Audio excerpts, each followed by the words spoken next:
advised,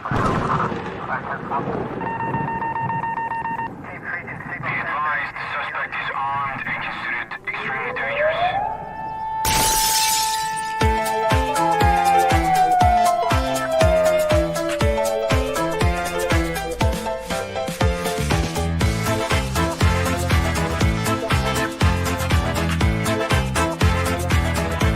Welcome to the Safety Doc Podcast with author, radio host, and nationally recognized safety expert, Dr. David Perodin. Join us each week as we discuss the best and most bizarre practices in safety preparation and crisis response.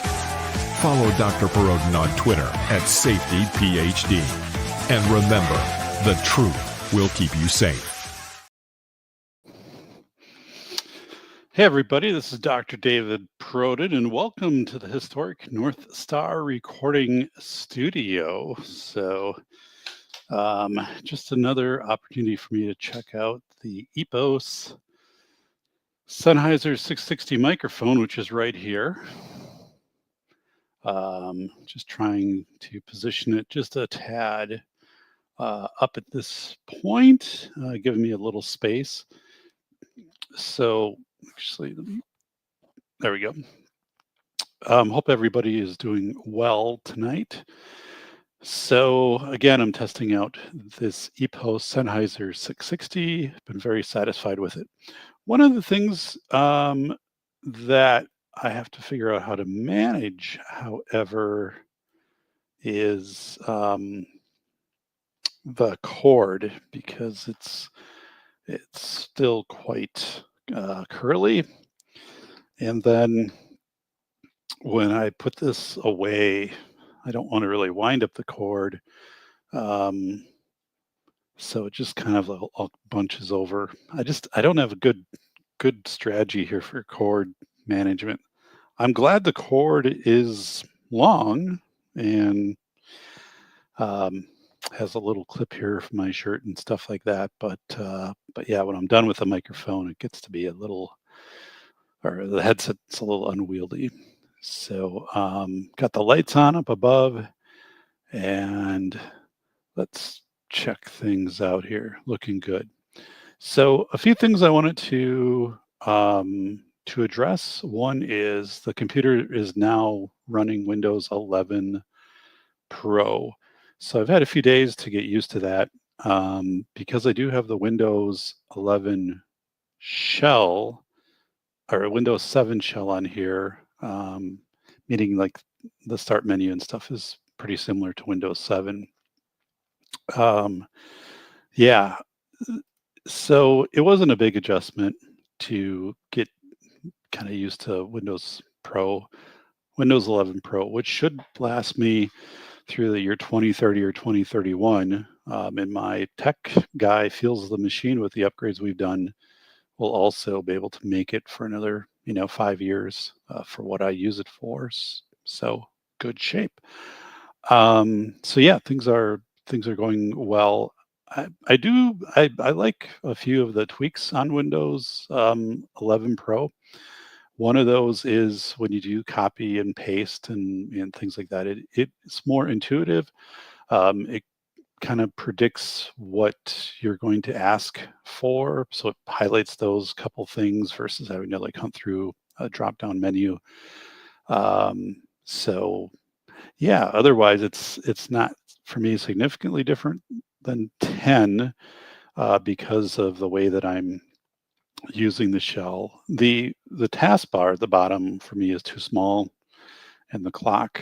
But there are things you can do, like you can buy or download a program. I think it's T-Clock, and I think I had it once before. Where it actually will let you adjust the clock size and kind of into bold and different colors. And I might do that again. I think I did that like 15 years ago when the program first came out, and I liked it.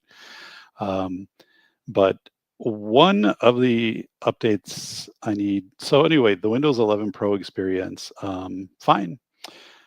With coupling that with the NVIDIA app that put the latest drivers on my graphics card, the graphics are running faster than before. So I can go in and see that, although the card itself is working, when I'm doing this, maybe at like a 10% capacity. So I did some testing with it. So certainly not taxing out the card by any means.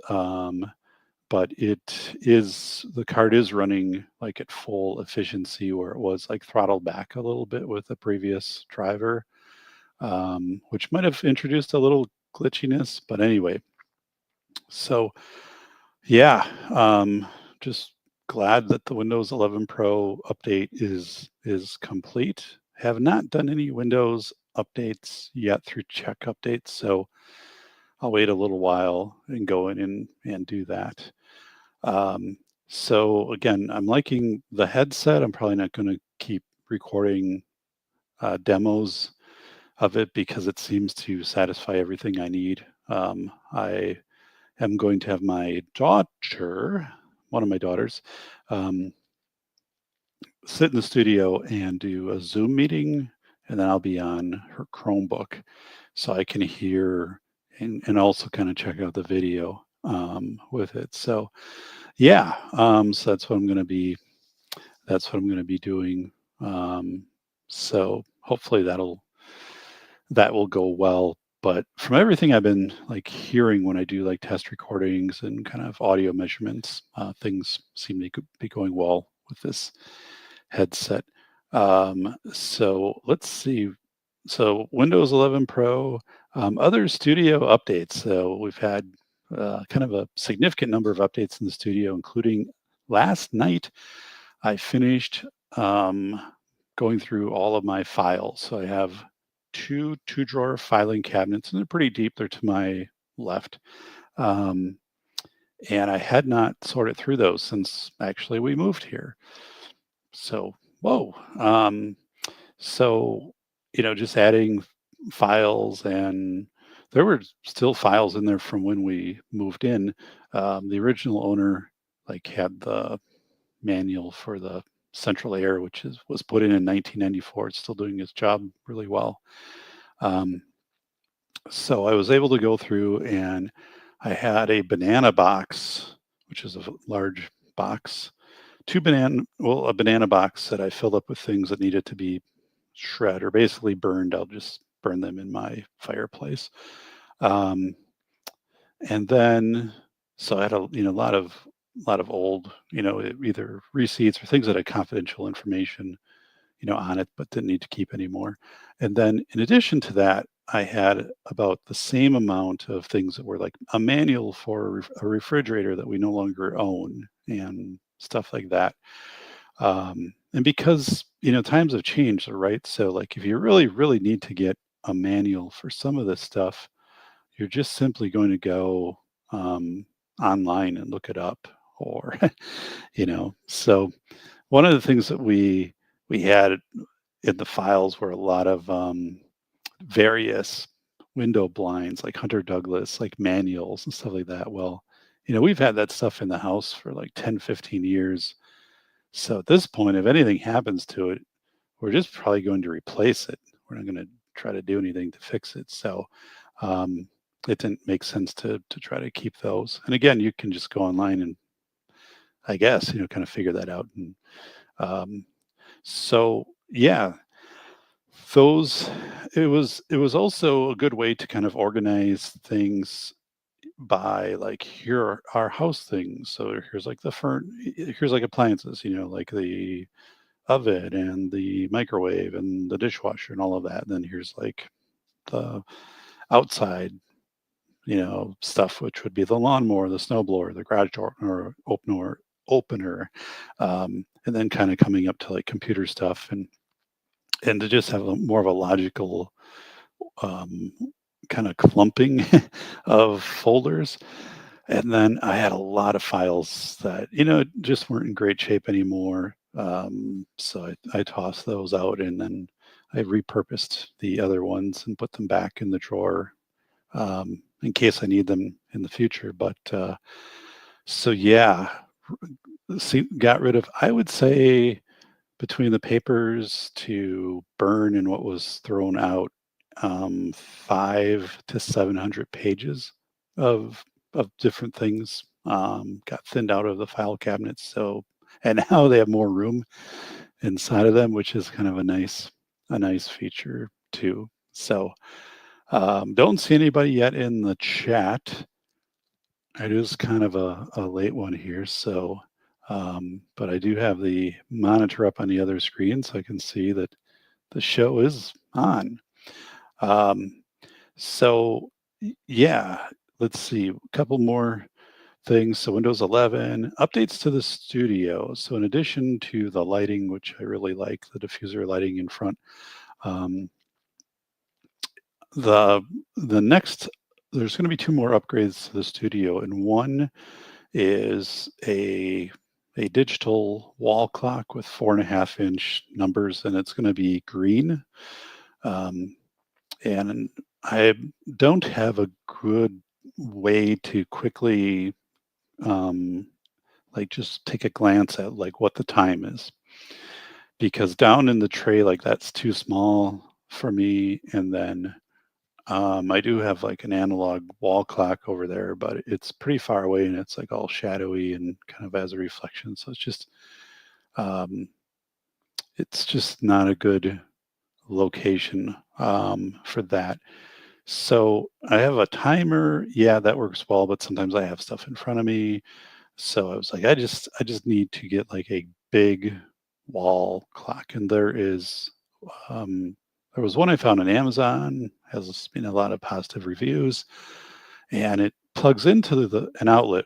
And on that wall, right in back, as I'm looking, um, it would work perfect. So there's a spot up there, and I would be able to just always glance, and it would show me the time. Because a lot of times, if I'm in meetings and stuff too, like people, I'll say like, we're going to meet till 11:15, and people kind of plan on that. So when you get to 11:15, you want to wrap it up, or say like, if you're doing student stuff at the university and you have a one-on-one meeting with a student because they missed a class or something um, like that, and you're like, okay, we're going to go like this long, or students are presenting, and I want to make sure, if we get presentations in within a certain time frame, it's going to be so much easier to have this clock to look up at.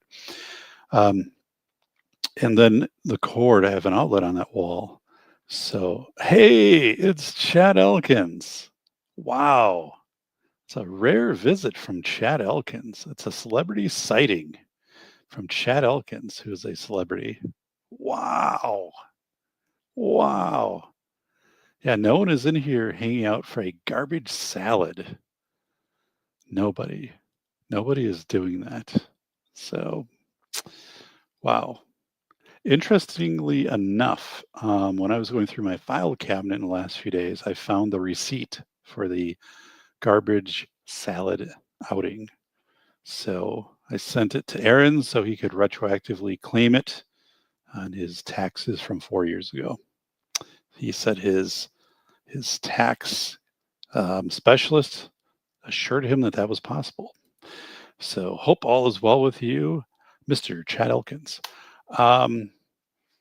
So yeah, down here in the studio, I'm going to show a picture of just what it looked like an hour ago. So I did, just kind of extensive updates, and I've got the new large 32-inch QHD monitor. Windows 11 Pro has been going well, but let me do an image here of what I'm testing out. So this is the Epos microphone.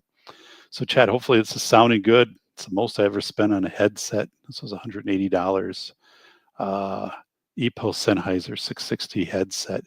I was having enough of the bad headsets, especially when I was in meetings in spring, like professional meetings, and people would be like, hey, like, I think your audio is low. And then it had the bendable mic. It was the HyperX, which is a gaming headset, and I don't game.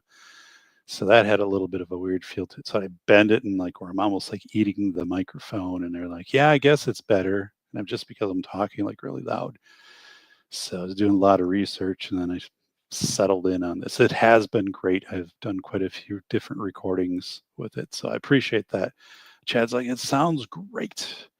So let me show you what the historic North Star recording studio looks like. So I've got the 3 screens here, and I haven't been in StreamYard for a while, so this is like, um,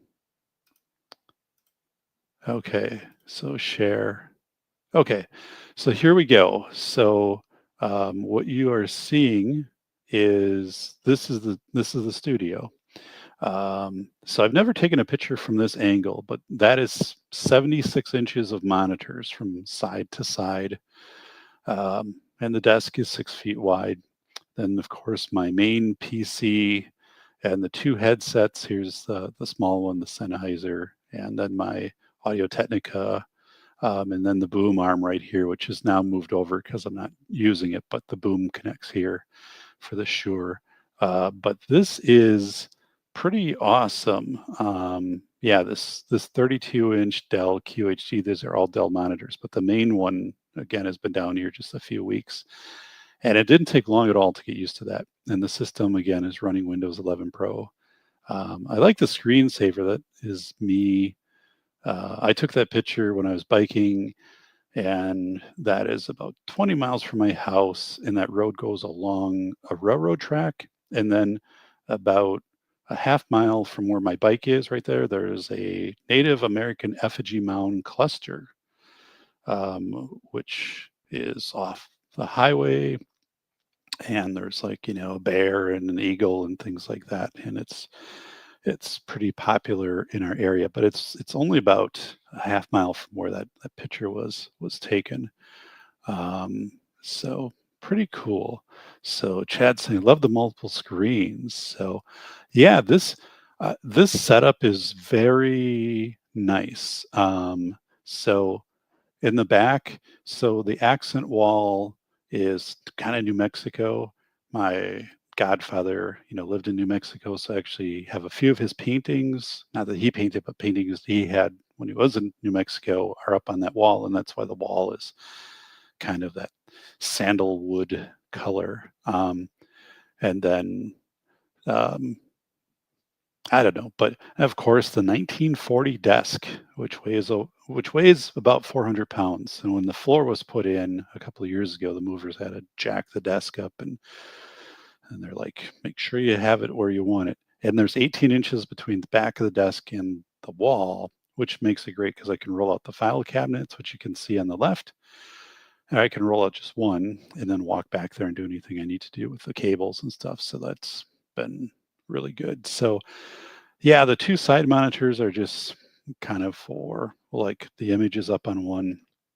I use those as staging monitors when I'm teaching, but now the main one, the 32-inch QHD, is in front of me, and that's it's a bright monitor. That was also an expensive monitor I bought from Dell directly. They don't sell it through like Best Buy. It's made for offices, 350 nits, so it's very bright, 1500 to 1 contrast. So it's the best monitor I've ever had, and it's phenomenal. It really is. And then the side Dells I've had for like 6 years. I bought those, ordered those in 2019. Those are just full HD versus QHD, but yeah. And then of course my PC. So I had this PC built custom in 2018. So that's just the case. Card readers. It's a portable, it's a hard drive slot on the front, and then I have 5 hard drives inside. So CD burner, it's hard to get optical burners in new cases. And then I don't have USB-C on this, but I have a lot of like my ports up here. So I have no idea what this is. So I've I have never used that. And there's your hard reset button. Never use that one. So yeah, there's some plugins on the back, and even my tech guys like, I have no idea what this was made for. It runs a Sabertooth X99 motherboard. So like back in 2018, this was like ahead of its time in the FireCuda drives, and today it still like holds up. Like the NVIDIA card that I have in here is still like, hitting kind of today's standards. Like for gaming, you'd be kind of challenged on this machine, but yeah. So it's really cool, the fact that just been able to keep updating the components. Here we can kind of see the headsets. So I've straightened this one out. I looked at the picture and I was like, what's going on here? But this is my Audio Technica. That's the one I just use with the headset. So it's closed ear. It's only headphones. But that's a really nice set of headphones. And then I kept what did I do? My Cloud 3s, my HyperX Cloud 3s, which was the gaming headset. If you take the mic out, because the mic died in the dongle, they're still pretty good headsets, and they have a little spatial button, and that works as a headphone, like if you're just listening to music. But I would probably just use my Audio Technica. I don't do a lot of that down here, of like throwing a headset on, listening to music. But that's a 3.5 millimeter jack, so that one will run into the back of the Shure mic. But anyway, things are like really organized down here. So I'm very happy with that. And I've got the lights on, the diffuser lights right now. These have been outstanding. So if you do any work where you're with clients, right, and you need to light your face up, these are Logitech diffuser lights, and you can buy these like at Best Buy. Or just from Logitech, and they're $50 each. They are great. I've got them on right now. There's different settings on them, and you can, if you run them right to your own into your USB in your computer, you can go in and change the brightness and the tones and stuff like that. And I just use the standard stuff, so I don't get into that. But they do have that capability. So it is the Armored Ghost. Whoa, in the Black Brigade. Isn't that DT in the Black Brigade, right? So, and then, yeah, that's a Logitech Brio, which I highly recommend if you ever need a webcam. I've had that one a few years, and that is the professional grade, but it's never really gone glitchy on me. And I had a 920 before, and that thing would try to focus in on everything in the room. Like it was focus on me, it'd focus on on the wall, focus on a particle of dust. And I mean, any fast movements, like you would throw that thing off. So, but the Brio is like spot on, like has great attention for a setup. So yeah, so here's what everything looks like down here in the studio, and it's very clean, it's very sorted, it's very organized right now. So it just has a good feel to it. And I probably need to change out the surge protector, which is sitting in back of the PC. So there's a surge protector with like 6 or 7 things plugged into it. And they only last so long because every time there's a little voltage spike, the surge protector eats it up, but then it kind of compromises itself when it does that. So I didn't know that, but if you research, like, it's suggested after 5 years to replace. I don't know if that's marketing but surge protectors aren't very expensive for the most part. So I think I'll change this one out. I know I've had it down here quite a while. But otherwise, yeah, I love these headphone stands. They just clip on here. Nothing fancy. I got these off of Amazon a couple of years ago, and they just do what you need them to do. I need to be able to access a headset pretty fast. I don't want to open up a drawer and have to deal with that. So I need to be able to get the headsets, and they're easy to keep clean. Just run a dust cloth over them once in a while. But that was a smart move to go with that. And then actually, this Rode arm here for the mic has been excellent because, again, just mount it at the end of the table and move it over. So the setup itself is just really nice. I mean, finally. And I changed the theme down here. Let me get rid of this. I got away from the sports ball theme. So, when I first set up the office, the wall to my right was, me at Green Bay Packers games with friends and stuff like that. And, these images I had blown up into like poster size. And then back was, different kind of stuff. And as the Safety Doc show was going, more kind of safety dock 405 media stuff in the back. So what I have now, I really like. So there isn't anything I'm going to change down here in the aesthetics of the office. Like no one's ever down here except me anyway. So, um, but I am glad to finally kind of get it this way. Um, so so let's see. We talked about Windows 11 Pro. Awesome. I mean, not awesome, but it's always a good moment, like when you get it back and you fire it up and it's like, yeah, this is pretty similar to 10. And actually, as I use it, it seems more snappy and it's more intuitive. Like I said, it kind of predicts if you're going to do a copy and save, um, and just stuff like that. So system and in my programs, I haven't found the program that hasn't been compatible with it. So that was kind of my other concern is I do have some older programs, that don't have updates anymore, like for like 15 years old, and like some old audio editing and older versions of Camtasia and stuff, but everything ran fine. So I'm like, well, I'm in pretty good shape then.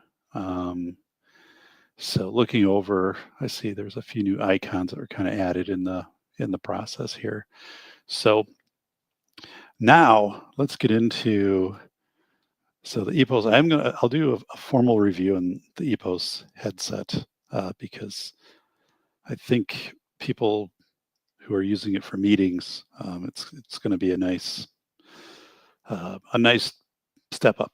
So here's my Samsung S25 Ultra, and this is the first time I ever went with the flagship phone from Samsung. So I've had this a month now, and I have an OtterBox Commuter Series, which is the medium like thickness. I've had this on previous phones. So I used to get the Samsung whatever 23 plus version, 22 plus, which is a larger phone, kind of similar to this, not quite as big as this. But the cameras wouldn't be as good and it wouldn't have like all of the features of the flagship, the top of the line phone. And I always like that, but because I use the phone as my camera, so whenever we have family events going on, this is our camera. I don't have a point and shoot camera anymore. So this one has a 200 megapixel camera and it's incredibly accurate, like indoors. So that was something like the previous S23 Plus. I mean, for Christmas, you'd have to take 200 photos to find 5 where things would be in focus with that. So, this phone has been awesome, and the screen is so much better. It's brighter. It's also QHD, so it's more pixels. Speedy, just really awesome.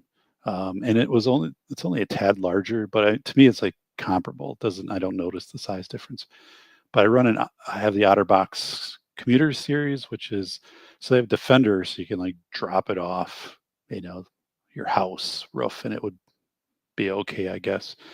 Commuters, like it falls out of your pocket, it'd be okay, which is this. And then there's like another thinner series which doesn't offer as much protection. The phone itself has like a Gorilla Glass 3. And then I had the tech guy on this phone put a protective screen. I forget what the name of it is. But he has a special machine. He puts sheets in it and it etches it out and it goes on. It's the same protection they put on the windshields of Ferraris. I could go in and find out what it is, but I don't know, man.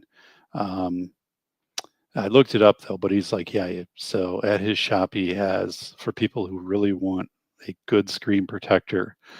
And it takes a while because he, puts it in and it has to download, the ultra, whatever the dimensions, and then the machine laser cuts it out of this material. And then there's a process where he installs it where it's a little more involved versus like just if you're at the phone place and they're like, oh, like, we'll peel. And they're just not as good. They start peeling off, and then where you start to swipe more, those wear down over time. So, but yeah, you're right. I've never had a bad OtterBox. These are the best, and they're grippy, but not like in a bad way. And that's not going to pull all the lint out of your pocket or anything. So yeah, but anyway, Samsung S25 Ultra and the camera system really like it. So it was a good move. I wish a year ago I would have upgraded to the 24, although the 25 has additional features in a different kind of camera set. Um, because I remember my daughter's high school graduation. Well, we got a lot of nice photos like beforehand, but then when she was on the stage, um, it was out at the football field. Like I'm trying to zoom in, and as soon as you do that, like everything just fuzzes out. And it wasn't that far away, and it was like sun was pointing in that direction. Like everything was going for the camera's advantage, and it still like couldn't live up to the expectations there. So I think my message would be go for like the flagship. If it's an iPhone, like my daughters have the Pro Max, um, and if you're into Samsung, like I'm a Samsung phone guy, go for the Ultra. Um, just the camera, the speediness, the brightness. I mean, and that's where they're showcasing all of their cool stuff. So, um, do I use key organizers like KeySmart or KeyBar? I don't. I don't know what those are. Um, I don't know if they're native to the phone. If they are, then I just haven't really explored it. I usually will keep things on whatever setting they arrived on, um, and then that's it. Like the camera, I'll just be like, just do your own thing, do your automatic setting, and there is a setting sometimes I'll turn on where it will tell you what the best height and like framing is for the picture, and it'll be like, take the picture now. This thing also has a stylus in it, by the way, which I've used like once. Um, jeez, jeez, Rick. Um, so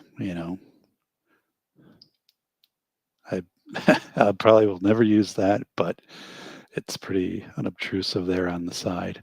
Um, but yeah, I don't know what that is. The key organizers. So, but yeah. Um, but I do want to go in and oh, okay. It's saying microphones in use by Google Chrome. Interesting. I never. So I was wondering if I could go in and adjust the microphone volume while it was live recording, but apparently not. But if you're hearing me, then still kind of learning the system a little bit. So the last, so I talked about putting a clock up to my right, and my router is up there, and then the landline phone is up there. And it would fit perfectly, and there's an outlet down below, so it just everything kind of plays into that of being like a smart decision. And the clock has a AA battery backup, so and good reviews. The last thing is my armrest. So this is a Hone or Han, whatever, HON office chair. So this chair, and I cleaned this chair, got my shampooer out and cleaned the fabric and stuff. And I've had this chair for probably, it hasn't been 20 years, but it's been at least 15 years. And everything, well, I shouldn't say everything works. Like the cylinder stopped working like 10 years ago. And then I bought a kit online where it's just little clips you put in until you get to whatever height you want the chair to be. And then that's the height of the chair forever. And that worked fine, So it was like chairsaver.com. I think it was $12 and it was well worth it because I kept the chair going. I never really adjusted the chair anyway, but you'd sit in the chair and then as the meeting would go on, it would just get down, down, down because the chair would sink. So I got that squared. And then the other thing with the chair is I put the rollerblade wheels on it when the hardwood floor got down, so I could like move to the printer and back and stuff. And so, what desk do you use? So the desk is a 1940 government issue desk. And let me just throw that up here. So it's a good question. And I've talked a little bit in the past about this desk, but let me bring it up again because I'm glad to do that again. Oh, sorry. I have to bring up the picture first. So moving over to side monitor. I'm like, where's the picture?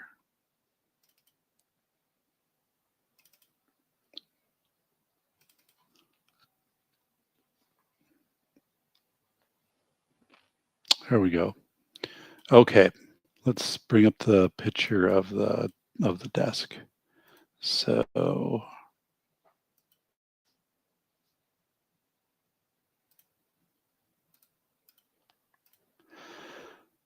right, so here's the desk. So this desk was manufactured in 1940. There's a little metal tag underneath. This was a pretty popular government issued desk. The slides on the side you can see completely pull out. Desk is in great shape. It's about 400 pounds. These same desk were on the USS New Jersey, Wisconsin, the 1940 the battleships. Um, Identical to this, but some of them had in the middle a carve out, and that's where you'd put a typewriter, and then you'd have the desk would be over that, and you could remove that piece, or it would slide in back, and then you would lift up, and the typewriter would be there. It's hard to kind of explain, but there were like two versions of this desk, and one was to accommodate a typewriter. But that desk was in the sheriff's department it is 400 pounds. And actually, when I had the flooring put in, the movers had to put it on different dollies, and they were able to get like a weight on the desk then because they have to weigh things if they put them in, or the furniture guys. But um, the things that they were using would tell the weight of the item because it was the same grade that movers used. So they can kind of balance out as they're putting stuff into the truck. So the desk is 400 pounds. It is a beast. I can't move it. And there's like little platforms they made with extra flooring so it wouldn't indent the flooring. So I had them make those, and that seemed to work out well. So this desk was the desk of the sheriff of Marathon County, Wisconsin. In the 1980s, they built a new sheriff's department building, and this desk was put out to be trashed or recycled, I guess, and not moved into the new building. My dad at the time was a supervisor with the county, and he saw the desk and basically said, if it's going to the landfill, can it go in the back of my Ford F-150 pickup truck and take it home? So they put it in the back of his truck. He brought it home. We got it down and got it into the house. And then eventually it made it. When I moved here, 20 plus years ago, we got it. I don't know how we got it down into the basement. I guess we were all much younger and stronger, and it doesn't come apart. Like, I don't think there is a small chance the legs come off of it, but even then, I still don't know how we managed to get this thing down. But yeah, that is it. So it's 6 foot wide and 3 foot deep. So it's phenomenal because you can put all this stuff on it, and the desk isn't ever going to tip over. So it's super stable for all of the stuff. Yeah, if I ever had to downsize, I wouldn't be able to bring this desk probably with me down the road. I don't know what would happen to this. So, but for now, it is. Yeah, it was a great find because and it doesn't wear. There's the paint, that enamel stuff, the paint that they put on it back in the day, and to look at that and be like, that thing's 85 years old, which it is. Uh, so yeah, before you put guns and ammo in it. Um, yeah, I had to empty out all the drawers when the movers, or I said movers, it wasn't movers, the flooring guys came in because I said, you're going to have to move this thing. And thankfully, like we have a wide enough area and to move it into laundry room, which just has a concrete floor. But even that was not easy. Um, but I probably had, 50 pounds of stuff because I had a few reams of paper and other stuff in the drawers. If you ever were in a tornado, this is in a basement already. If you got under this desk, you'd probably you'd probably be in pretty good shape. So yeah, it has always been perfect for everything I've needed it to do. And the desktop being a little bit of a lighter green reflects light back and deep drawers, and like nothing wears on this. Like the slides, like the just yeah, there is nothing on this desk that is different or deteriorated from the day that I took possession of it. So just kind of cool. Um, Back in the day, yeah, these. Um, I did a little research on this desk because I was able to find like the production number and the companies and stuff, and that's when I was able to find that it was, I think, like through 1938 through like 1950, 52, they basically had this version available. And it was largely for government um, use, not exclusively, but I mean, who in 1940s going to have a home office and have a desk like that or like this? But they were pretty popular back then, and they were made to last. So one of the interesting things, I was watching the New Jersey, or the Battleship New Jersey with Ryan Shemansky, does the he's a curator, does shows about that, is on the Battleship New Jersey, they have several of these desks, probably hundreds of these desks, which have just obviously been left there.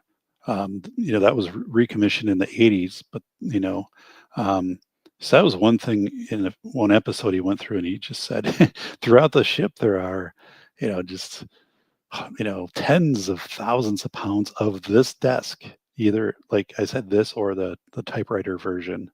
Um, so great desk, but at the time it's like didn't want to move it off, and maybe that area wasn't being renovated, or they just would clump the desks together and put a tarp over them or whatever it was. But um, so yeah, it's it's really cool, to not have like a piece of modular furniture um, down here, and that this had another life to it. So people ducked and covered. Yeah. So in the event we were in the event that we had a nuclear attack, the desk would provide some protections. So I grew up in a house that had a bomb shelter built into the house. It was 1960s build, and it had a concrete room in the basement, kind of, that you'd enter through the basement, all concrete, like the ceiling and everything, and that was specifically built for that purpose. Um, so yeah. The other thing is, so let's go back to that image. So here's the next upgrade. This chair is, like I said, at least 15 years old. Um, the thing doesn't, the pneumatic cylinder doesn't work anymore, but that's fine because I use the chair saver kit and just set it at a certain height. I never use these things like the tilt and stuff. I don't know if those really work anymore in this knob, like, but it does have really good lumbar support. Just as I sit here, just it's very comfortable. The padding is still pretty good on it. Doesn't have any snags. Like it's, but these arm rests. So they're polyurethane and they tilt side to side. You can raise them up and down. You can slide them front and back like 8 inches. Like really some some cool stuff. But they're cracking. So I got a hold of um, the local business place that does furniture for offices, and I'm like, "Can you fix these?" Because they actually have Phillips screws, but if you take the screws out, the actual arm pad has a built-in slider, so you can't just like go on Amazon and replace the arm pad. It wouldn't work. So they were like, "Yeah, we're checking with Hone to see if like they have that, but that chair's been out of production for like 15 years." I'm like, "All right." So what I'm going to do is I've been checking out different reviews, and there's a elastic band that has it's from the brand Allowed, which is fairly popular in building arm cushions to go on top of like your existing armrest. And so like gamers will order them because they'll say the gaming chair arm is not comfortable. Um, but I needed something to go over this because it's starting to crack, although it still has like quite a bit of integrity. And I suppose I could, if whatever. So I'm going to order these things, and they'll have more cushion. Although these are kind of cushiony, and they never bothered me as far as like that. But it's just that they're cracking, and they're starting to disintegrate. So I they're only going to get worse.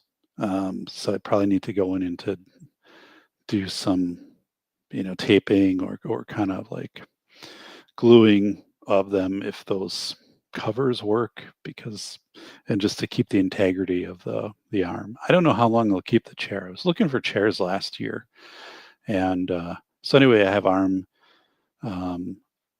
armrest covers that are going to be on top of these, and these raise up and down, so like I think everything will be fine. And I've seen quite a few reviews on those, and one has like 25,000 views. And the guy like did it 5 years ago, and then he posted 3 months ago and said he still has them and they still are holding up well. And I'm like, well, that's good news.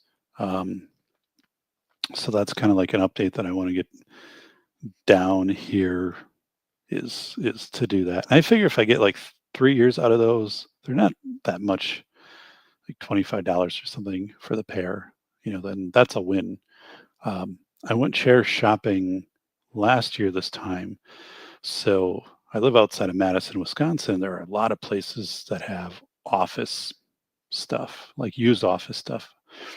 So I could not find a used office chair that I thought was better than the one that I have, than this one that I bought new from Staples like 18 years ago.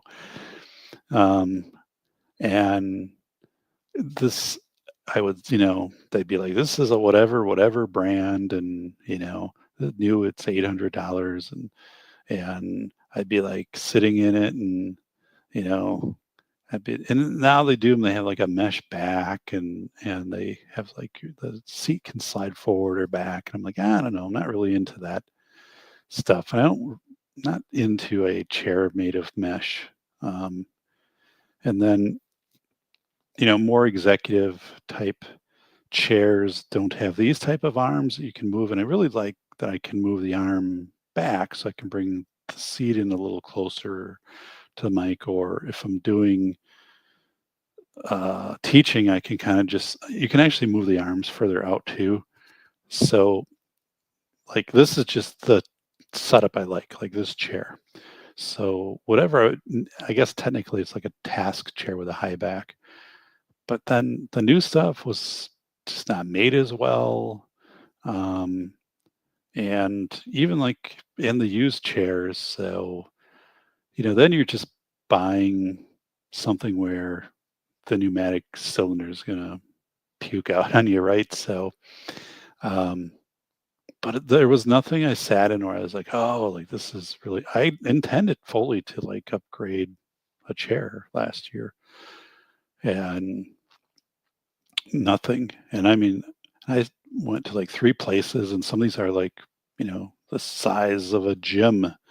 They've got a one third section of chairs and tables, and a lot of it was really reasonable because like after the pandemic, office furniture, the demand has dropped.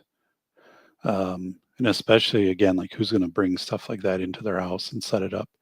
So like everything I have down here in the studio, like that credenza in back of me, I got that from a place I worked at, and they silent auctioned it, and there's a matching one in it, and that's 18 inches deep, so it fits really well. It's heavy metal, again, that one's made in the 60s, and it's companion. Um, and I did like a silent auction at $20 for the pair and got it.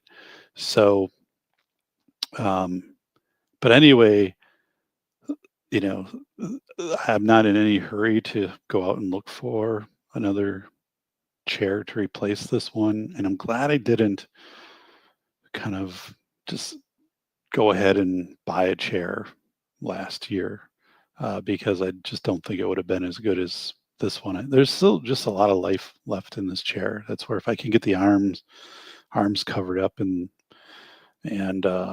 kind of mitigate that situation, I'll be in pretty good shape.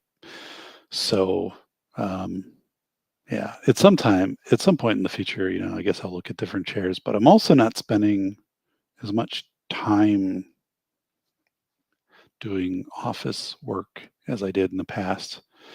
Um, so the impetus to have like a high end office chair down here is kind of lower, just because again, I'm not doing as much.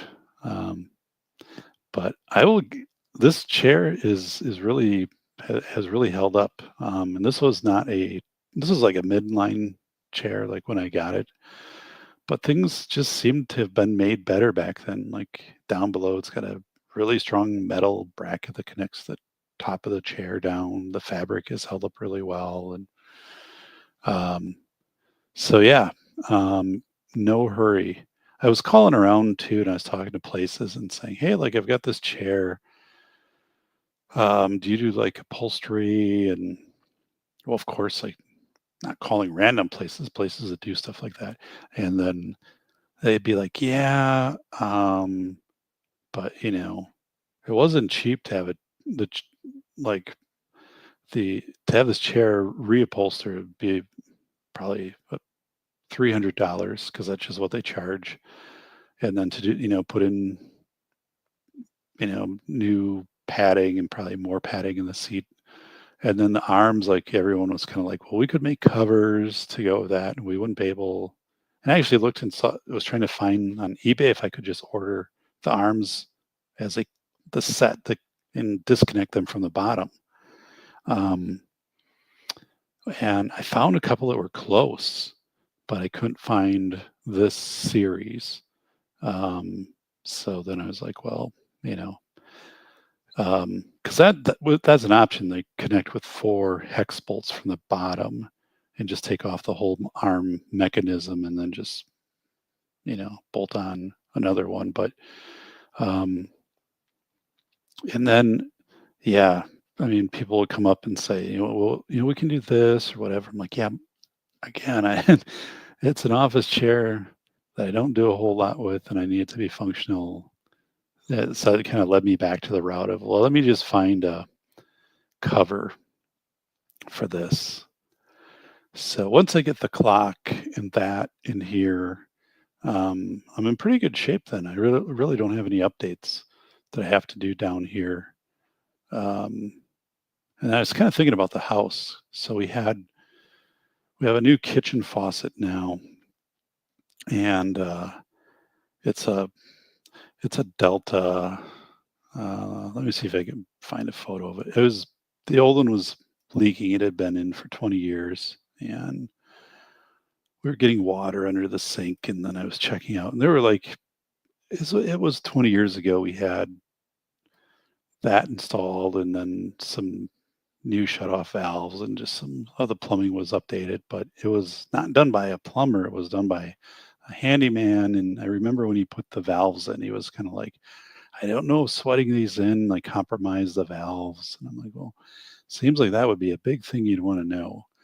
Um, but anyway, it became time to change out the faucet because it was leaking. You couldn't do anything because it was internal to the faucet. So let me show you the new faucet. Now this was like right after it was in, so there's still a little bit of. Um,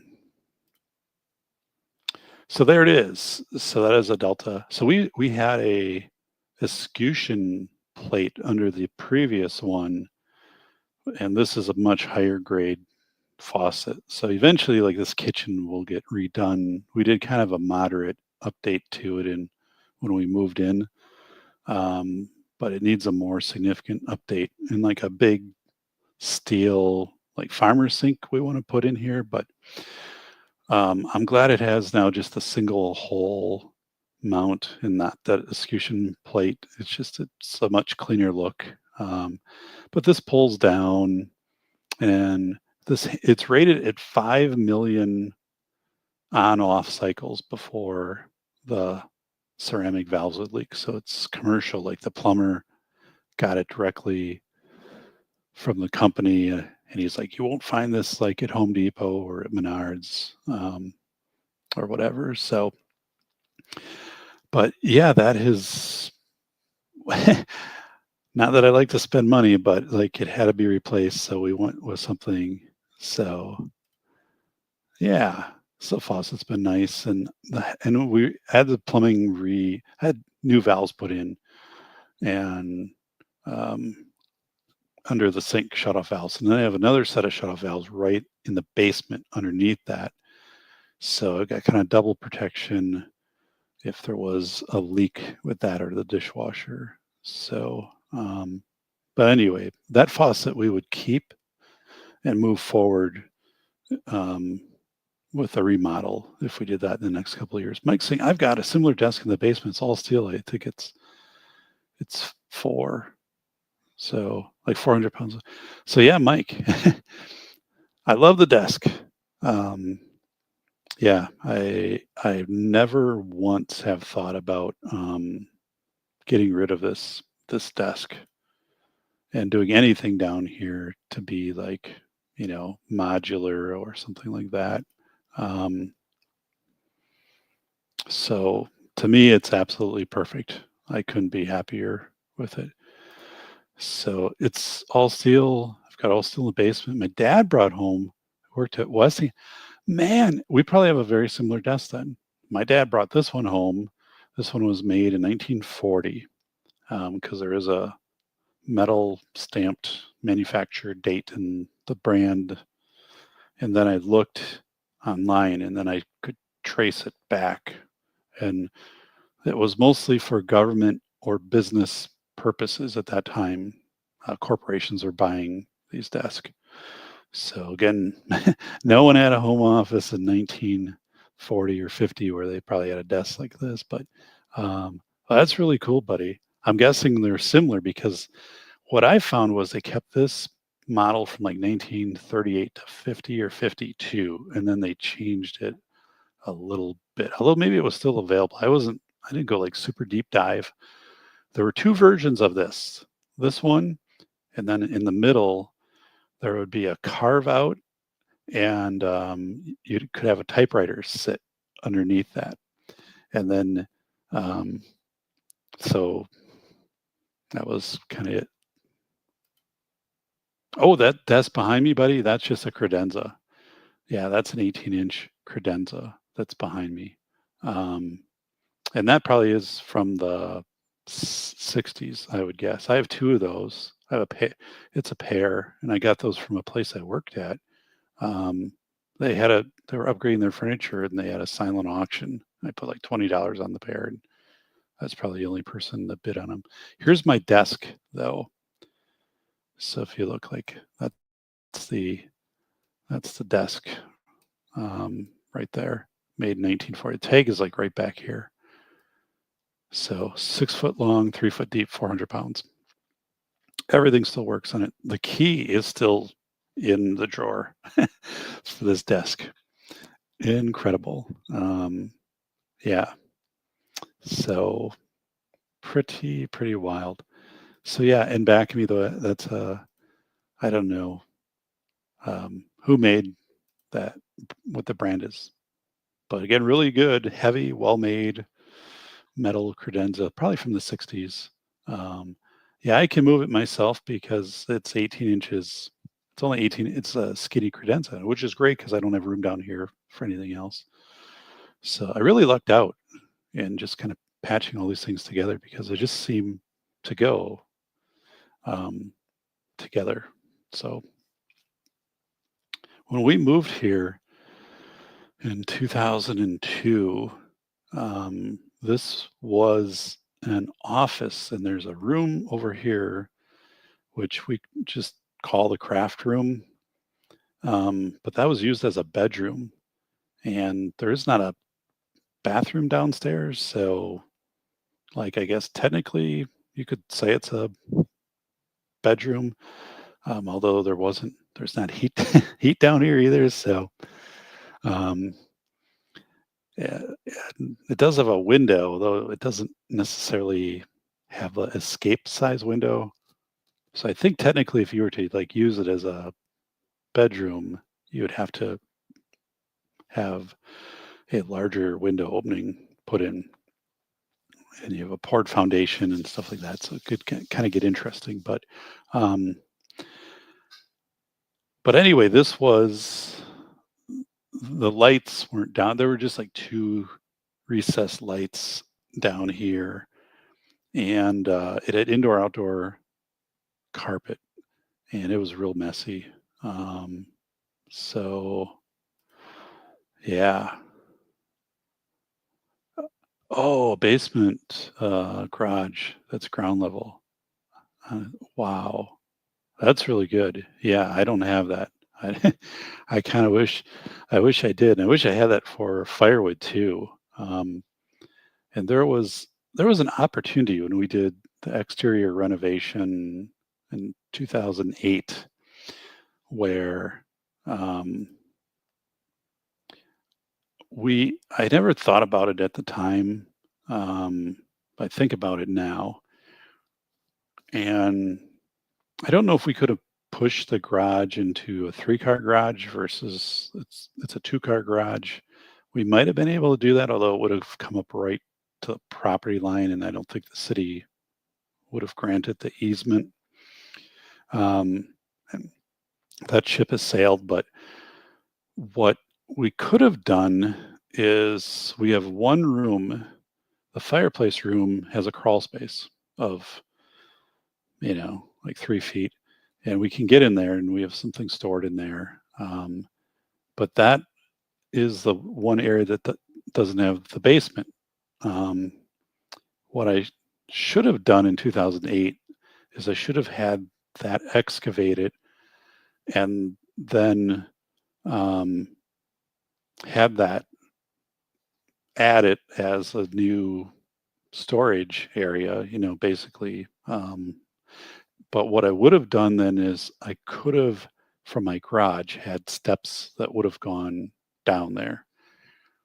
And if I would have thought this out a little bit in that whole process, I wouldn't have been able to get in there like at ground level, but I would have been able to go from the garage. So like with firewood, basically you just would have just thrown it down and then stacked. I mean, it would take me a tenth of the time it takes me now. Um, and also like having that extra space. I mean, the house does have plenty of space, but at the time, like that, just looking back, would have been a smart move to have done that. So yeah, and I wish I had an extra. I wish that this was a 3-car garage, so that there are just a few little things, but I mean, we do have a lot of pluses in the house. And actually, the land, we live at the top of a sandy hill, and we have city parkland, that green space in the back of us that can never be built on, and has power lines that go through it too. Um, so like our backyard in town for a city lot is huge, and then it is all wooded and stuff like that. So pretty nice. And my neighbor said that too. He's like, there's a stretch here of like 5 lots that probably are not replicated anywhere else in the city, and we both have, those type of lots that go up against this wooded parkland. So, but yeah, so I'm looking here in the one of the things too. Yeah, so Mike, I have the room next to me is the furnace room, like on the other side of this wall. I need to go in there and start sorting because I have a lot of wood in there. Not firewood, but like pieces of wood that I probably don't need anymore. And one of the things was when we moved here, they left a dresser that they obviously built themselves. And they built it like out of 2x6s, and it was crazy. It's probably, from 1980 or whatever. And I had to break that thing apart, but there were, I thought, some really usable pieces of wood, but I haven't used any of them. So what I'm going to do is just put the stuff out at the next garage sale and just like take it, because, somebody probably will. And that'll free up some space for me, because I do have there's a workshop table again that somebody built down in that room, which is decent. But if I had the wood out of it that's underneath, I could bring up and use that space to put like my bike rack and stuff like that. That's just currently on the ground.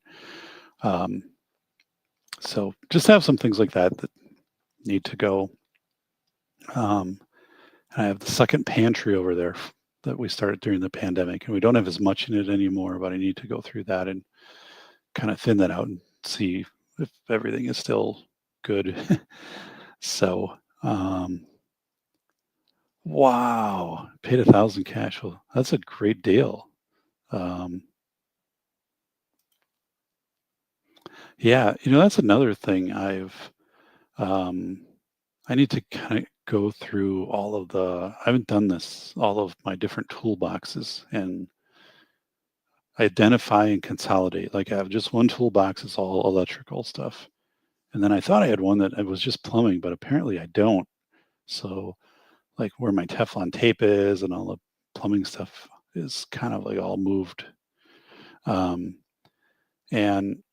I inherited, that's one thing, is you get older, right? You inherit things. I remember my anthropology professor talking about, he was inheriting toolboxes from relatives because, right, they died. And then these things would get passed on. And he was talking about how he had like 5 or 6 full tool chests.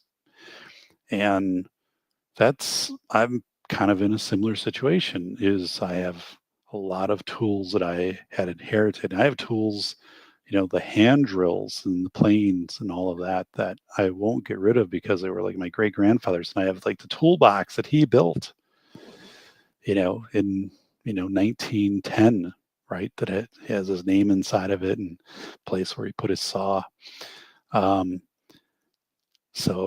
And the toolbox that I made in high school, the metal toolbox with like reinforced corners and stuff, was stolen out of my trunk of my car when I was moving.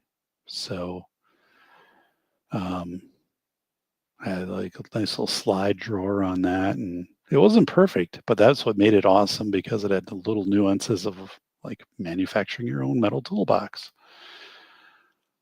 So I need to go through, because I have stuff that is very redundant. My neighbor did that. He's a couple of years older than I, just like 2-3 years, and he put together some toolboxes for some other people. Although, like, he has like 3 boys, so I was thinking, "Well, dude, you probably wanna keep some of this stuff and just say, this will be your toolbox, yours," but, um so Armored Ghost is asking a good question. How many square feet does a man need nowadays? And so my home is 2,000 square foot. It's a ranch. One thing is, personally, I prefer ranch. My parents have a 2-story house that they built when they were my age. And like, so I wasn't there anymore, and it was just 2 of them. And now, as they're older, right, you can definitely see the disadvantages of getting older in a 2-story house. Um, so we have an entire room in the front, which is a large room. Living room, family room. What's the difference? I just say everything's the fireplace room, which is where we spend most of the time. That's the largest room, and I would say that's like, I don't know. I had a map when I was going through, like, at all the diagrams of the house from when we bought it, like the square footage and stuff. But that room is maybe, um, I don't know, 25 by 20. It's the biggest room we have in the house. That's where we spend most of our time. But the front room is large, also faces the road, and we don't do anything in that room. Um, it's really just a staging area. Our daughter going back to college is where we put all of her stuff, that she'll move into her apartment. Before the garage sale, like, that's where stuff gets staged that we mark. We used to have a couch and a love seat out there, but like, um, eventually just sold those. So that's a space. It's a great room. Yeah. Um, Everything is like, this is a bathroom. This is the furnace room. It's very, I describe it by how we use it, but I guess, or the entrance room. Um, so it's a lot of space that we just don't use. And it has it's part of the main living area, and has a nice floor that we had put in, a while back, and has window facing the street. So there's plenty of sunlight coming in. But yeah, we have a rocking chair out there that used to be in the one of the girls' rooms as a rocking chair for like the nursery years ago. But and we don't have plans for that room either. That's one thing. If we redid the kitchen, we really can't open up into that room because the stairs is there. So we have a smaller closet, but then you run into issue with the stairs. So you couldn't just open that area up, that wall, because of the stairs. So, um, yeah, it does get to be a lost space. Turn it into a racquetball court. Wow.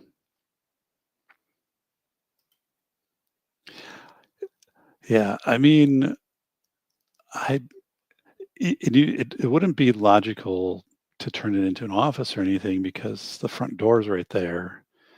So you don't want people to walk in and like, oh, like, here's your office. Like, you'd have to have some kind of divider to introduce to that. I don't really have any desire to do that. Um, I think at some point we would add back like a couch and love seat, um, there. And we don't watch a lot of TV either. So that was another thing of like, I think at one time we thought of putting a TV in there and then having a second option when the girls were younger. So they could have on different Nickelodeon shows or whatever. And we never, did that. But now there's no need, um, to do that. And again, I e even though, like, being on the first floor there would have benefits because it would be warmer and you'd have natural sunlight, like, for an office for me, I don't want that to be, that room, I don't want to be an office. So, um, but yeah, it's a really good kinda question of, I wonder if there's anyone that could analyze that space and be like, "Well, like, here's an option." Um, but I can't think of anything that makes sense. Even like if we took the closet out, it's not a very big closet. could you relocate the closet and then like open up 3 foot of space, and what would that really do? It probably wouldn't be worth it. We were kind of talking about that too, of like everybody talks open concept, but like this house really isn't designed to go in that direction. Um, and the kitchen and dining room are open, like those are connected. There's not a wall or a divider any above cabinets or anything. So, um, but otherwise, it doesn't. The house really doesn't lend itself to doing anything like that. Um, I mean, it looked nice with a large fireplace with floor to ceiling stonework, but I understand what he was saying. So, oh, your uncle Ed um, said he regretted building a house with a great room and cathedral ceiling. It could have had 2 extra bedrooms on the second floor. Okay. Yeah, pool table. Yeah, I don't do, but that would be the room for a pool table, right? That could have been. Um, so yeah, it is. It's just it is it's one of those rooms, and my parents have one in the house that they built that has a vaulted ceiling and French doors, and the only time you use that room is when people are over for like the holidays. So the otherwise the room is always closed and no one's in there. And that's a kind of, we don't have doors in that front room that we have, but it, that is one thing. Is I always think, man, this is just a very underutilized space. But um, swimming pool, wow. They had everything set up on the first floor, the master bedroom on the first floor, bathroom, laundry, soft kitchen. My parents did the same thing, but they just had they had a master bedroom, walk-in closet, master bathroom, and a laundry all on the main floor. But looking back, and then they have 2 bedrooms upstairs. They should have put a second bedroom downstairs. Yeah, our laundry is downstairs, which I guess works okay. Um, they sold the house when he retired, moved to Kentucky. They moved back to Indiana a couple of years ago. So, wow. Um, so yeah, a benefit. So this house was built in '76, and it was built by the local lumber company. So about half the homes in this subdivision were. And the owner of the lumber company built one of the homes himself, 2 houses down from us. And he, I came by, he used to walk past here, then he built another home. He built a couple homes in the area, but now he lives like a few blocks away. And they've since sold like the lumber company and stuff. But anyway, he would say like these homes were built, very uh, to very high standards, right? Like they would be on site checking them out. Um, and we have Douglas fir rafters, so when you're drilling in drywall like into the rafters in the garage and stuff, you're shearing off the screws, because I mean that wood is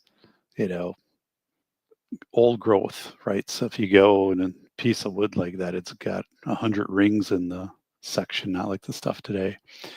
So the house is very sturdy. And because it's on a sandy hill, it doesn't get water in the basement. Don't have a sump pump. Don't have to deal with anything like that.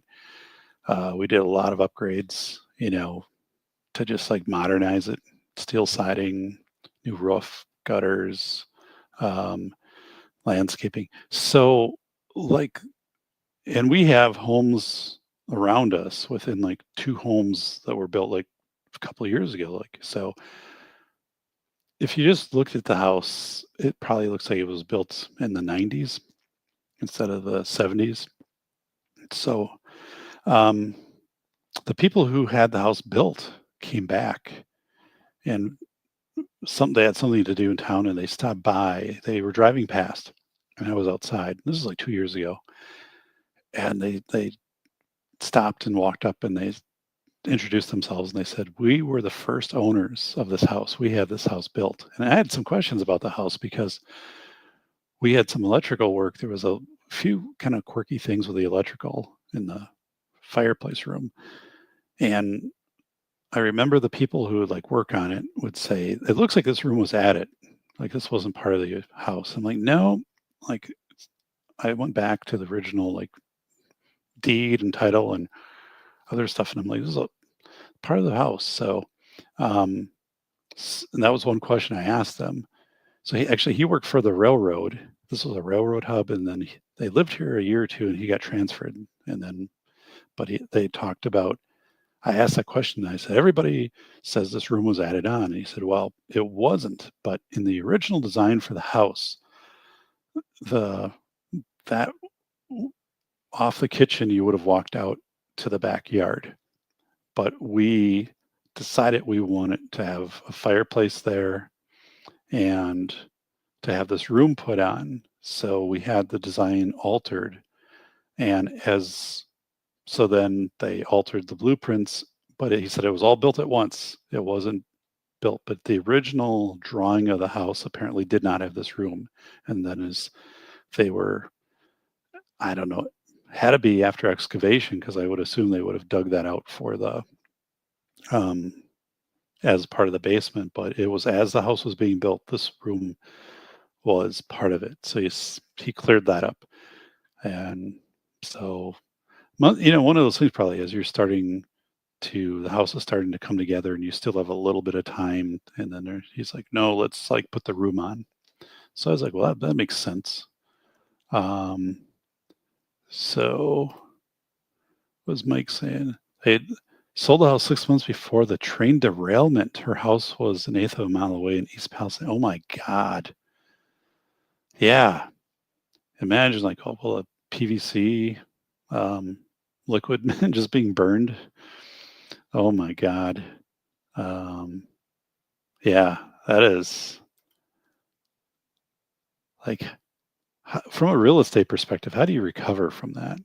So, whenever you go to sell your house, um, I mean, it's always going to be a drag on whatever you're going to get for it, right? I mean, you're never going to overcome that. Even if your house is a mile away, I mean, just being in that area. We have a major railroad that runs through our town, and we're about a mile from it. So that could be an issue. Hopefully, it never will be, and never has been. But yeah, um, so but yeah, that would be pretty tough. Um, so wow. So yeah, the next thing we would do in the house would be a kitchen remodel, a full gut in. That's not anytime soon, but it is like next the on the list. Oh, and that's what it is, Fazine. Whoa. Would you use an agent to buy, sell us? Or I would use an agent just because I don't do this.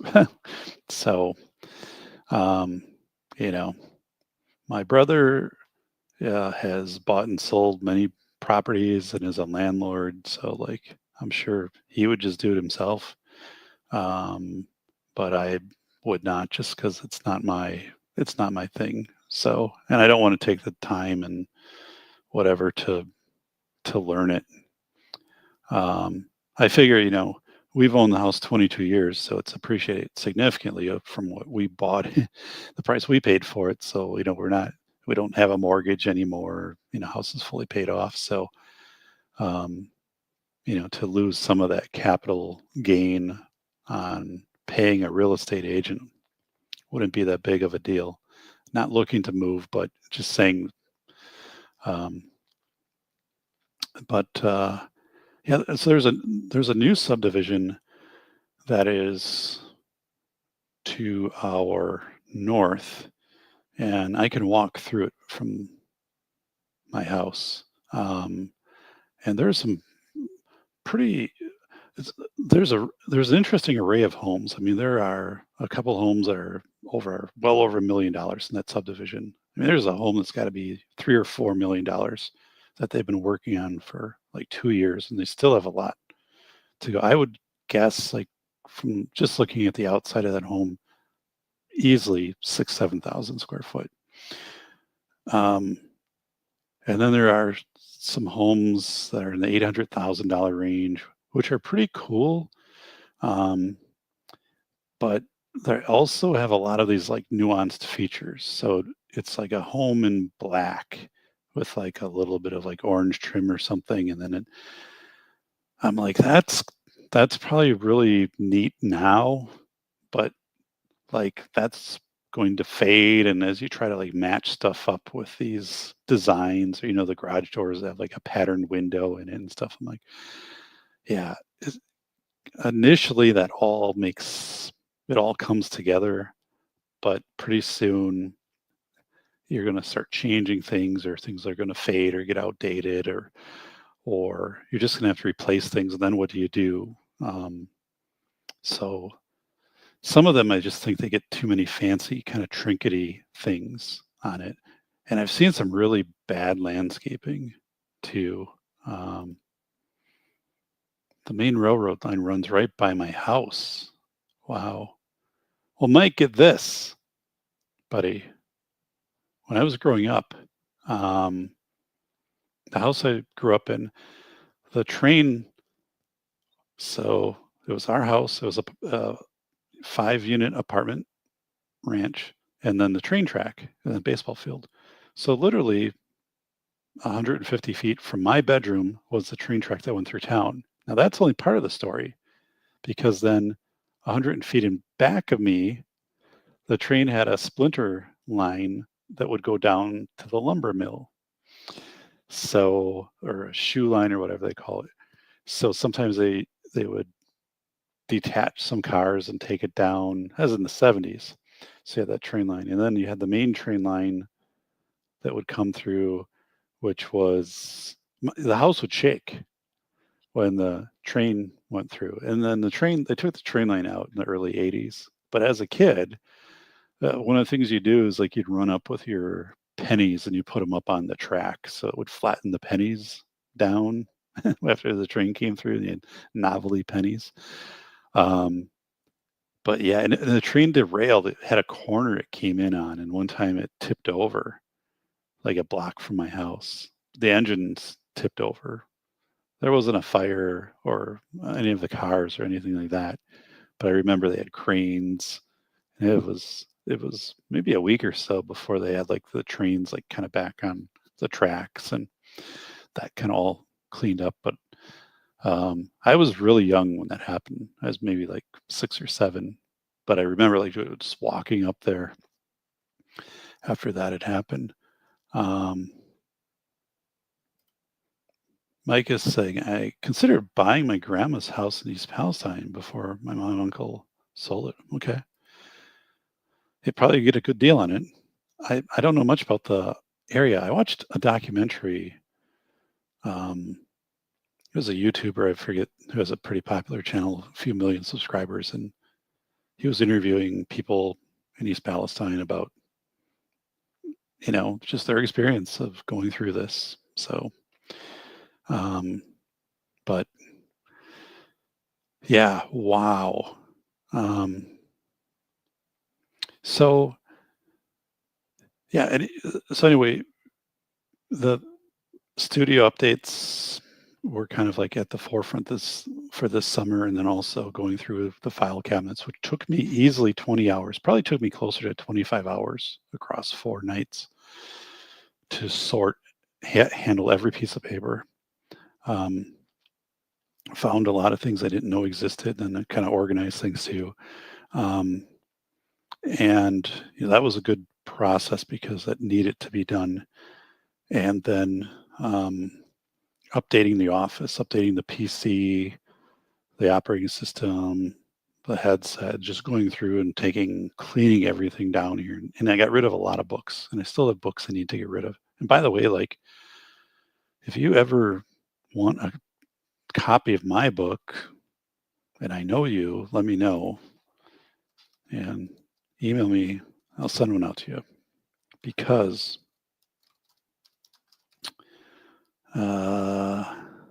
here we go. I have the safetydoc@gmail.com. I have, I don't know, 4 or 5 either hard copies or paperbacks of each book beyond the ones that I'll keep. I think I'm keeping like 3 of each. But I don't need any of these. So, and I guess I need to kind of figure out if some libraries want those or not, or like if I'll just send out the books to people. I don't know. It's one of those weird things. I mean, and there's also people like I wouldn't send a book to, because I know like they're in the process of downsizing, or they've downsized to like an apartment, and you don't want this physical book kind of taking up your space, because so. And I was going to donate a couple books to the prison system, but then they ended that here like a year or 2 ago, because they said it was a contraband issue. Not, again, that the book would come in with contraband, but then it would be used within the prison system to transfer contraband. So it became the e-versions on the prison equivalent of a Chromebook or whatever iPad tablet that people use. So you sent Aaron a book once. You said with an autograph and an invoice. So that's funny. I sent both of my books to Aaron. I have Aaron's audiobooks. I think I've downloaded all of his books on audio, but I don't have physical copies. And I sent him both of my books. But I remember Aaron said, we were talking one day, and he said, "You obviously are a good writer, and these are good books, but I'm not. It's not like my interest," which is totally something Aaron would say. Like, he would just be honest, "It's not kind of my thing." I'm like, "All right, well, you don't have to keep them. Like, you got to do whatever you want with them. You can toss them." So, and it wasn't like something that would be offensive, like that someone would tell you. It was just something that a friend, because Aaron's a friend, it's just kind of funny. So he's like, "Doc," I'm like, "Oh," I said, it was exciting to do the 2 books, because then you put a list of people together that you want to send the books to. And so you sign a certain number of books and you send them off, and that's kind of cool. But yeah, I donated a couple books to a silent auction. I could do that again. I don't know. I don't even think they sold. I don't know what they do with them then. But it makes you look like you're being generous when you dispose of books that way. And they're new books, right? They have value. But so yeah, I don't know. I don't know what to do. Here's 2 books and $10. So but so it was last year was working in the garage. I had to do some more extensive just concrete work, which wasn't like structural work. It was more heavy cosmetic work, but I spent a lot of time doing that, and it turned out well. I mean, everything held up. And I might have to do a little bit more out there next year, just a little bit. I had a sand down. So my Clopay garage door is original to the house, 76. So it's a steel insulated garage door. It's a heavy garage door. And I was having issues with the garage door opener, which was like really nice LiftMaster had installed in 2015, but it was the sensors. There's a little laser shoots across, and then if anything is interfering with that, it won't put the door down. Safety sensor. Well, like this one has an amber light, this one has a green light, and I was adjusting them, and you can't really get a level on them because they're just this big, um, and even if it's level, like you don't know if the floor is level all the way across. So anyway, the door wouldn't go down, and you can override it, but so I got a hold of the company that put it in, and they were great. Like I wrote them a review on Google reviews, which I very seldom do. The local came out the next day. First, they're like, "Have you done these things?" And I'm like, "Yeah." They're like, "Okay." And the tech came out, and he's like, "Yeah, the sensor went bad." So he's like, "I have a new set of sensors on the truck. Put them in. They're a little smaller, but they're brighter." So that's a plus two because you can easily see if they're aligned or not. And then everything was fine, and it was very reasonable, like for the service call and the sensors. Like I think, plus there was a wiring issue that he addressed, and then he just like did a quick like tune up on like the setting of the door. But I think everything was like $130, including like the new set of like the sensor eyes. So, which I thought was reasonable, because having to come in and do that. So,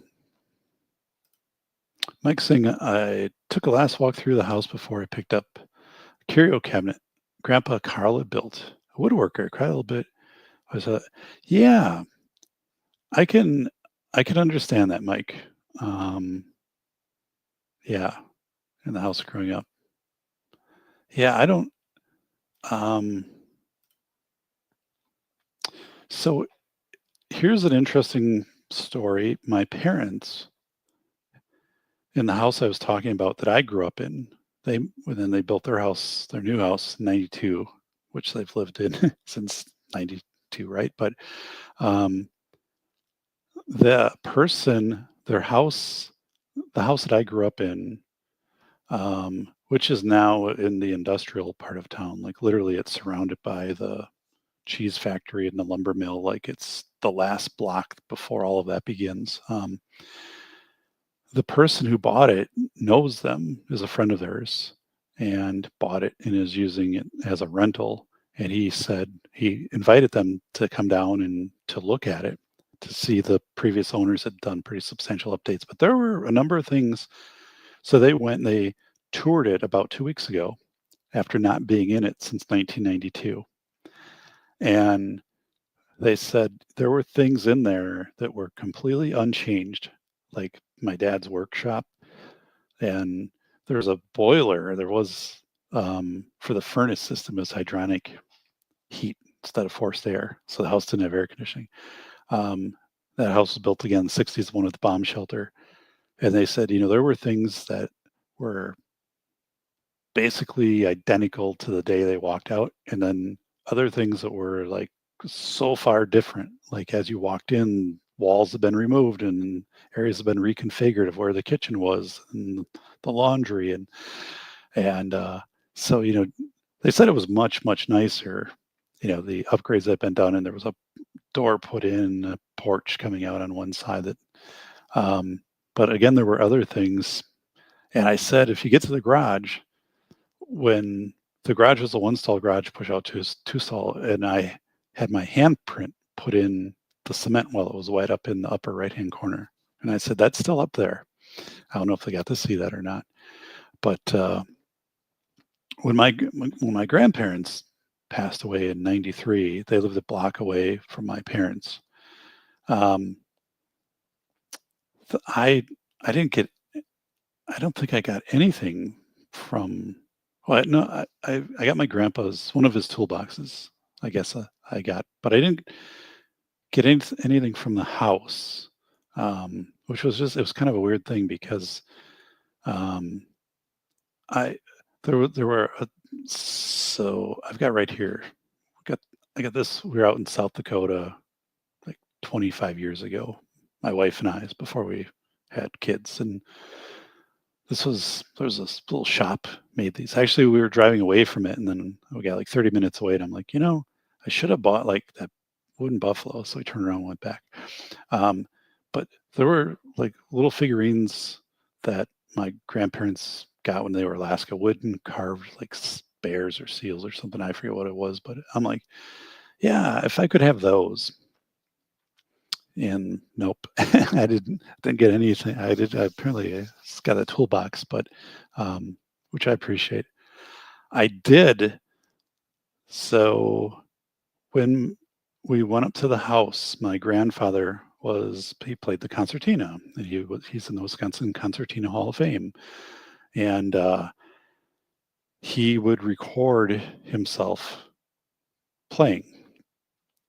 And back then, just it's a boombox, so he died in 93. So, and he played up until he died. I mean, um, he was still active in that.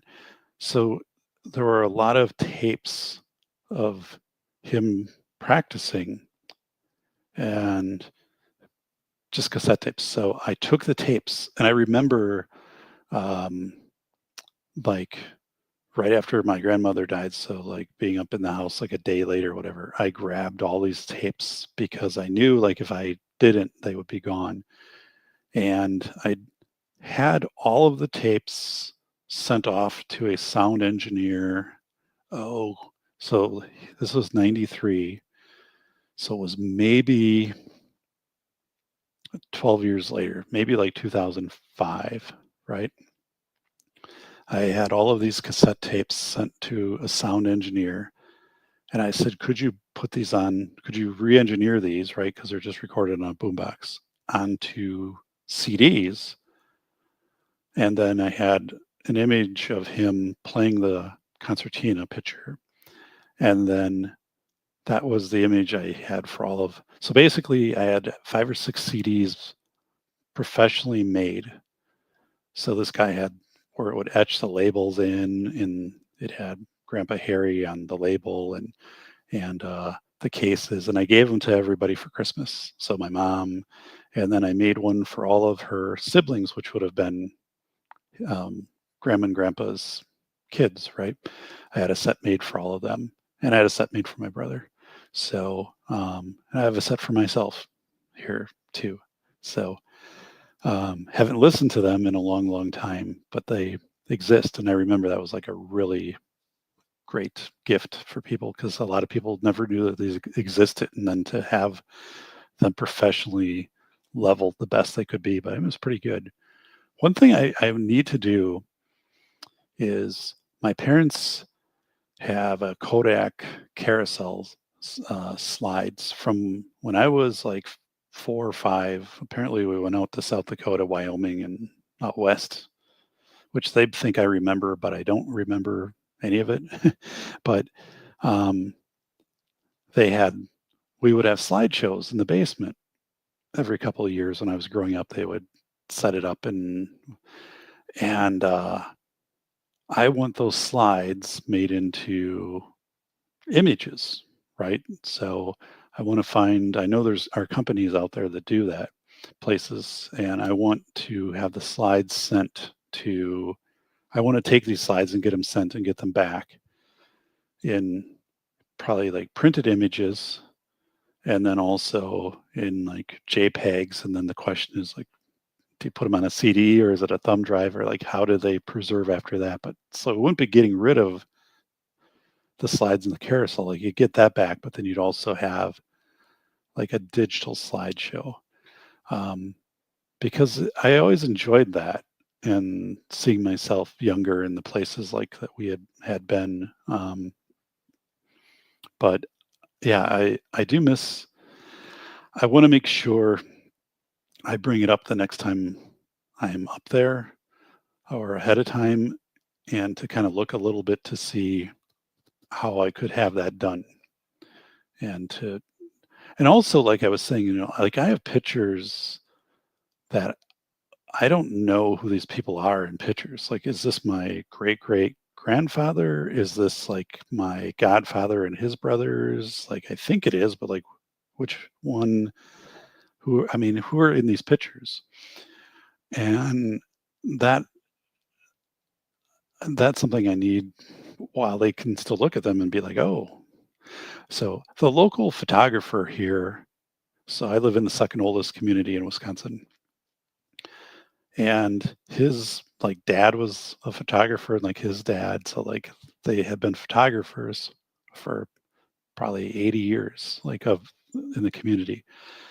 And about 15, 20 years ago, um, the, this photographer said, we have a lot of really high quality pictures of places in our town, but we don't know this backstory.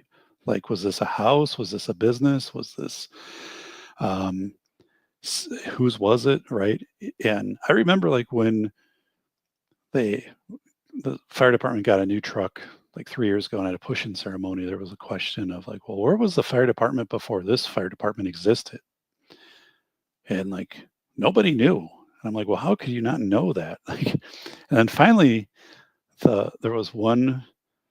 The fire chief's like grandma was there, and she was 104, and she was talking a little bit about how when she was growing up, they still had a few horses that would pull the engines, like because or the fire equipment, like because a lot of these fire departments only had like one or two trucks, and then they wouldn't leave the city until like kind of like the 40s and stuff. So in the country, I mean, fire trucks didn't go out there, but anyway, she was like, well, it was right here, like this was the location, and then it was torn down, and then this building was built.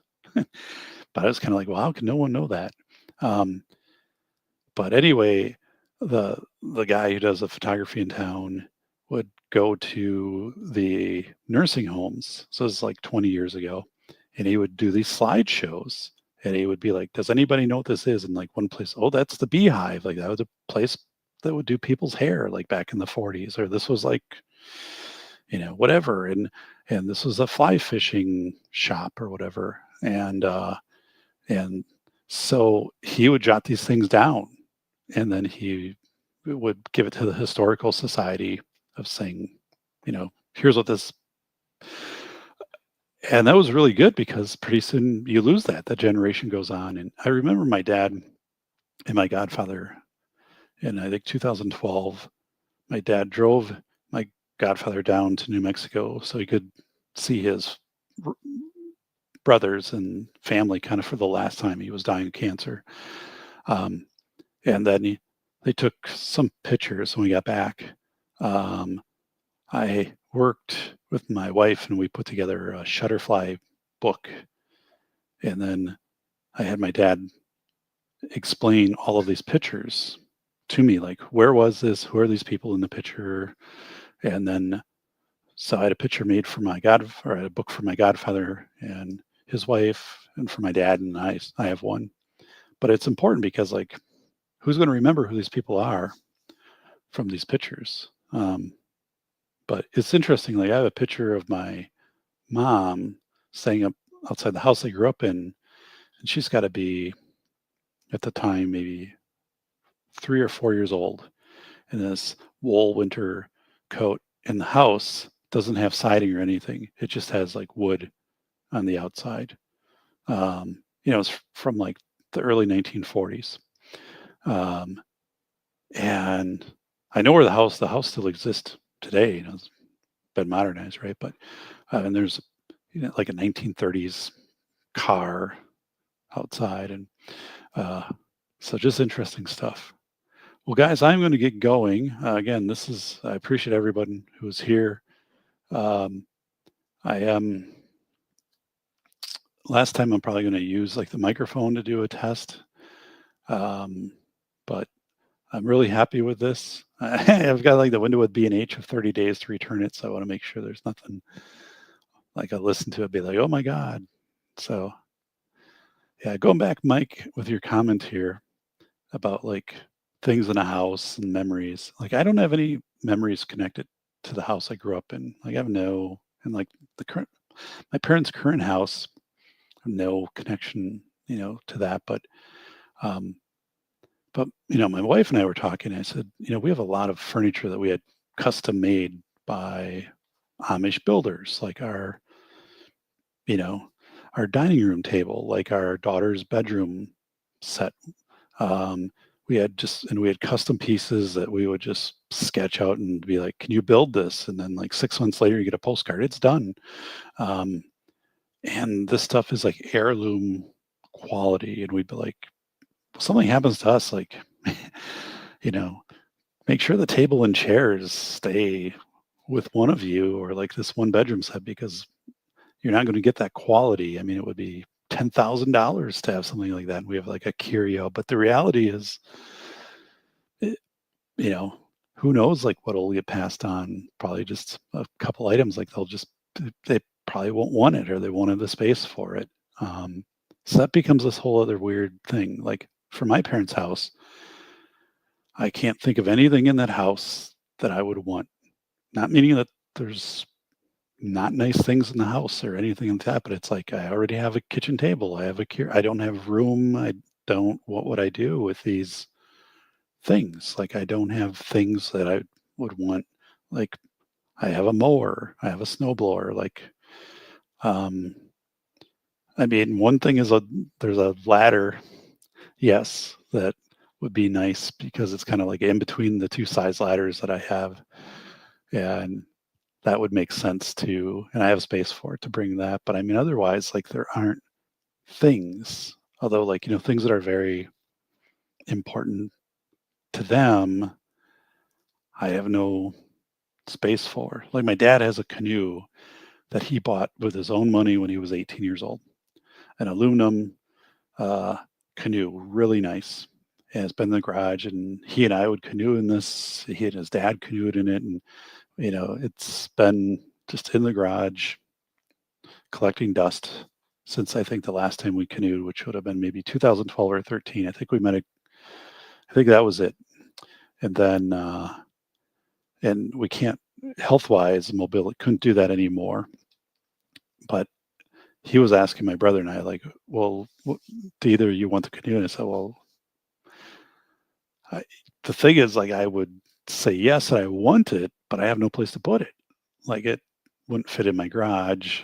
I don't have any way to haul it. And I have two daughters. They're not into canoeing, and I don't even know if they'll stay in this area.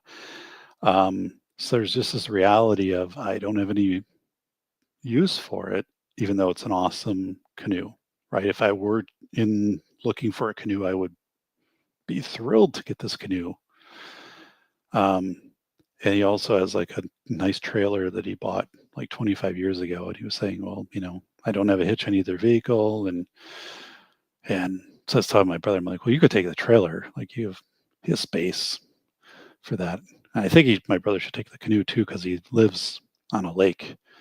But even like the reality is like, it's going to just kind of be stored until sometime it moves on to somebody else. So maybe that's something like just in life as you get older that starts to hit a little bit is, you look at things and you're like, well, who's going to, like this desk, right? And even this office, if something happened to me tomorrow, what would happen to all of this? I think most of this would be sold. And this room would be eventually just turned into something else. This would all be gone. I mean, because right, my daughters wouldn't want any of this type of stuff. They have their laptops and their iPads and the different stuff that they use. Um, and this is PC, and they use Apple anyway. But really, like, something like, what would happen to that? What would happen to my bike? And so, like, just a lot of these things wouldn't be passed on. It would just be sold. It's kind of weird to think about that a little bit, but it also prompts me, like I said, maybe with the office and the upgrades, to kind of do the things that I want to do to make it comfortable for me, and kind of not wait on doing those things. But anyway, it's just kind of weird. I think sometime I want to do, if I was ever to do like some podcast episodes, I'm not going to do like the Safety Doc podcast, but I've been thinking a lot about like a theme of different shows. Like one would be just talking about Warren Buffett said, never underestimate the man who overestimates himself. And he's talking about Elon Musk. And then how, yeah, like let's like dig into that. And then I think agency and purpose, like as I get to this quasi-retirement phase of life, and not only that, but then also like physically, I didn't bike this year, and they're just, when you are not working for somebody or a specific job, what is your purpose, right? So that so many people have their purpose tied up in their work. I guess if you're a farmer, right, your purpose is to keep the farm going and running the farm and agriculture and just, but once you aren't doing that anymore, or if you move off the farm, now you're in a retirement home or something, or I don't know, but when I did kind of like a test retirement, I don't know, back in 2019 or something, when I just took the whole year off, it got strange for a while to figure out what the purpose would be. And I think people jump back into jobs because the routine becomes a substitute for purpose. And so I'm pretty aware of that, and I don't think I would do that, but I think that whole thing of agency and purpose gets really, I wrote about it in some notes over the last week. I think that would be kind of an interesting discussion to have, maybe with Mike McClune. So, all right, guys, it's time for bed. Let me do an outro.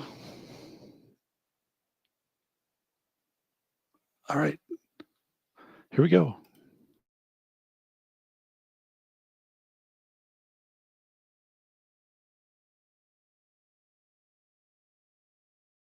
Holy shit, a ghost. Ooh. Do you mind moving out of the way? You're blocking the TV. Oh, shit. Sorry, man. It's okay. Thank you.